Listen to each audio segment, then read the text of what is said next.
Sir ఇప్పుడు ఇంట్రడక్షన్లో చెప్పాను కదా ఆ మొత్తం మ్యాటర్ అంతా మీకు తెలుసు కదా, ఏంటి సార్ అంటే ఈ 20 రోజుల్లో జరుగుతున్న రాజకీయం ఏమనిపిస్తుంది అసలు? ఇది అన్నెసరీ కాంట్రవర్సీ నిజానికి కదా. పవన్ కళ్యాణ్ ఇక్కడ గెలుక్కుంటున్నాడు. అసలు అంత పెద్ద తెలంగాణ ఉద్యమంలో చాలామంది ఏమనుకున్నారు అంటే ఆంధ్ర వాళ్ళ ప్రాపర్టీస్ డ్యామేజ్ అవుతాయి, వాళ్ళని ఇక్కడి నుంచి తరిమి కొడతారు అనే ఒక భయం ఒక సర్వత్రా అప్పుడు వ్యాపించింది ఆంధ్రాలో. మీకు జ్ఞాపకం ఉంటే తెలంగాణ ఉద్యమకాలంలో ఎవడి ప్రాపర్టీ కూడా ఒక్క రాయేసి కొట్టిన అసలు డ్యామేజ్ జరగలేదు సార్ ఎక్కడ కూడా. జరగలేదు. ఏదైనా జరిగితే ఆత్మ బలిదానాలు తెలంగాణ పిల్లలే చేసుకున్నారు తప్ప వేరే వాడిని కాల్చిన సందర్భం కూడా లేదు. అట్లా పీస్ఫుల్గా ఉద్యమం జరుగుతుందని ఎవరు అనుకోలేదు. అంత పెద్ద ఉద్యమం సకల దిన పోరాటం లాంటిది అప్పుడే జరగాలి. అయితే విభజన బిల్లు లోపల ఈవెన్ కేంద్ర ప్రభుత్వానికి అనుమానం ఉండే ఇక్కడ ఉన్న ఆంధ్ర ప్రాపర్టీస్ ఏమైనా రేపు పొద్దున తెలంగాణ వాళ్ళు డ్యామేజ్ చేస్తారేమో అని. మీకు జ్ఞాపకుంటే 10 years జాయింట్ క్యాపిటల్ పెట్టి ఏం చేశారు, ఈ లా అండ్ ఆర్డర్ కంట్రోల్ గవర్నర్కి ఇచ్చారు, పోలీస్ కంట్రోల్. ఐడియా అవుతో లేదు, అల్టిమేట్ పోలీస్ బాస్ గవర్నర్. ఏమైనా ప్రాబ్లమ్స్ వచ్చి కాల్పులు గెలుపులు జరుగుతాయి, ప్రాపర్టీస్ డ్యామేజ్ అనుకోని దాని ప్రొటెక్షన్ కోసం గవర్నర్కి అపెక్స్ బాడీ కింద పెట్టారు. నరసింహన్ గారు కదా,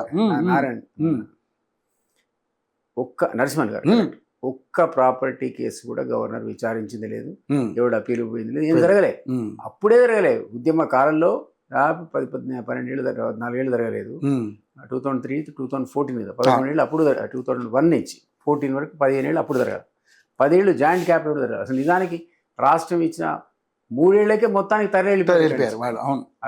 సెక్రటరియట్ పడి ఉంది 10 ఏళ్ళు ఖాళీగా ఆంధ్రా కేటాయించి. అట్లా ఉన్న సందర్భం లోపల ఈవెన్ బిల్లు కూడా ఆర్టికల్ 3 ప్రకారంగా మీరా కుమారి తెలియదా బిల్లు ఎట్లా పాస్ చేయాలి? ఇప్పుడు పవన్ కళ్యాణ్ చెప్తాడా ఇది అక్రమంగా జరిగింది, అన్యాయంగా జరిగింది? నువ్వెవరు అసలు? Who are you?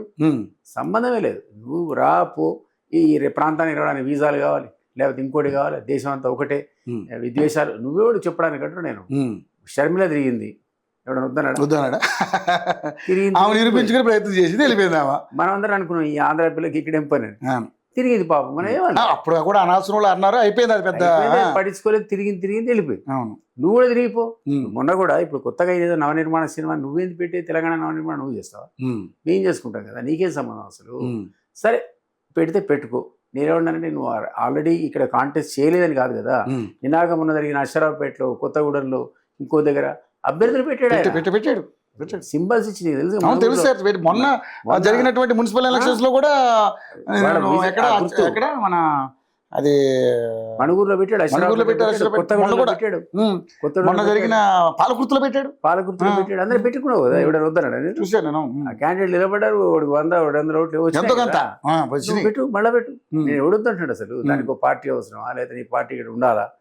ఎందుకు అన్నెసరీ కాంట్రవర్సీ? ఆ పిల్లాడికి తెలంగాణ సంబంధం లేదు, తెలంగాణ సోయి లేదు, ముఖ్యమంత్రికి తెలంగాణ సోయి లేదని మనం అంటుంటే, ఆయన సమైక్యత పార్టీలో టీడీపీలో ఉన్నాడు కాబట్టి ముఖ్యమంత్రికే తెలంగాణ సోయి లేదు, పవన్ కళ్యాణ్కి ఎట్లా వస్తుంది పాపం? సో ఇది అన్నెసరీ కాంట్రవర్సీ. ప్రొఫెసర్ నాగేశ్వర్ సరే ఆయన కామెంటరీ ఏదో చేసాడు, చిన్న అంశం. నువ్వు అన్నావు ఏ కేసులు పెట్టద్దు, ఆయన మీద మా గౌరవం అన్నా సంతోషం, క్లోజ్ చేయాలి.